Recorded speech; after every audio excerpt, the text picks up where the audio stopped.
TV. Lalu sejauh mana penyelidikan polisi bisa mengungkap pelaku pembunuhan aktivis pelabuhan di Bekasi, Jawa Barat? Kita ulas bersama Kepala Bareskrim Polri 2008-2009, Komjen Purnawirawan Susno Duaji. Pak Susno, selamat malam. Selamat malam, Mbak. Selamat malam para pemirsa. Pak Susno, jadi kalau Pak Susno lihat ini, Anda menduganya apakah kematian atau tewasnya Hermanto ini adalah kasus pembunuhan, bukan perampokan?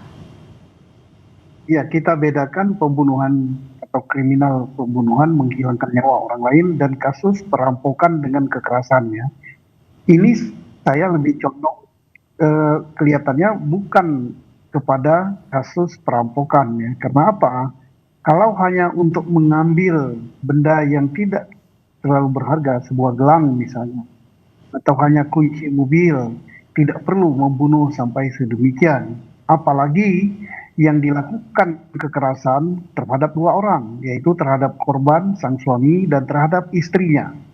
Nah, ini kita lebih kecurigaan ya, bisa arahnya mengambil sesuatu itu hanya untuk menghilangkan jejak, misalnya hanya mengambil kunci mobil atau hanya mengambil gelang, kemudian sehingga seolah-olah ini perampokan.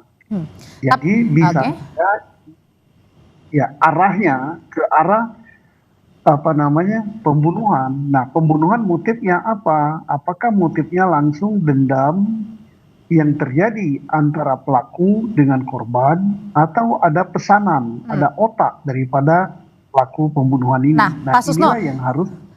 Oke, tapi gimana caranya bisa melihat bahwa kalau memang benar ini kasus pembunuhan, apakah ini juga bisa di-tracking rekam jejak dari korban ini yang merupakan aktivis yang seringkali vokal begitu ya, untuk mengusut dugaan-dugaan korupsi di sektor pelabuhan? Iya, dari sana bisa bermula ya, dilacak statement daripada korban yang terakhir tentang kasus apa. Kemudian kasus apa itu terkait dengan figur siapa gitu. Kemudian juga dilihat juga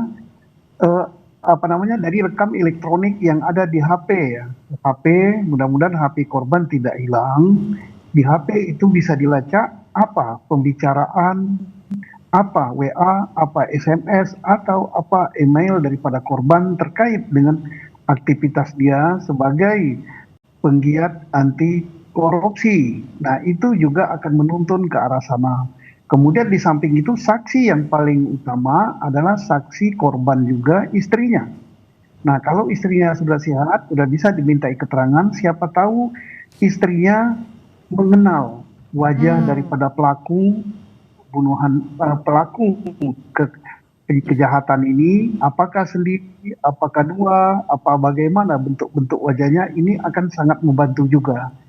Di samping rekam jejak juga tadi sudah dilakukan pengolahan TKP, misalnya pengambilan sidik jari di jendela, di gerbang, termasuk di sekitar kamar daripada korban. Nah, oke, Pak Susno, ini kan polisi mengatakan korban ini biasanya kunci pintu kamar, tapi kemudian pelaku ini ternyata masuk dengan cara menjebol jendela, sementara anak yang berada di lantai atas tidak mendengar begitu ya pada saat kejadian terjadi. Nah, apakah artinya jangan-jangan ini pelaku sudah mengamati gerak-gerik atau kebiasaan dari korban ini?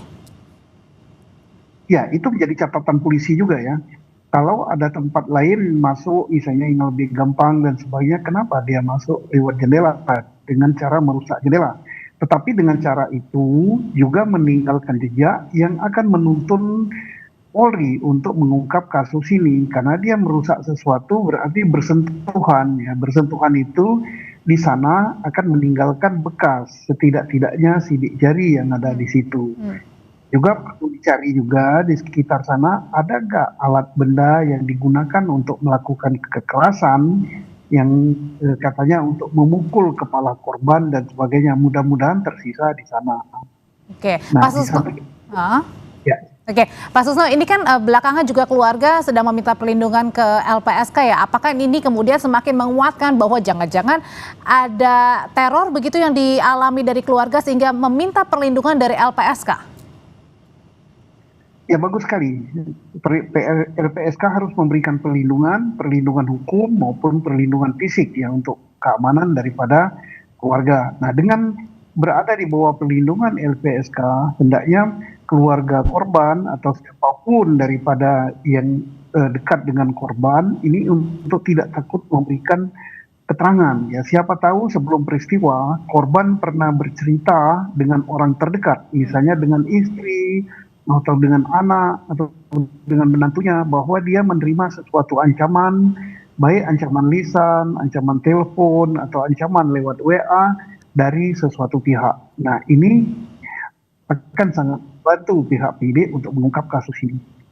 Oke, apakah juga dengan menunggu keterangan dari istri yang saat ini masih dirawat karena mengalami kritis begitu ya, itu juga menjadi sumber saksi kunci untuk bisa mengungkap kira-kira minimal polisi bisa mendapatkan gambaran nih tadi berapa orang, kemudian ciri-cirinya seperti apa, jenis kelaminnya apa?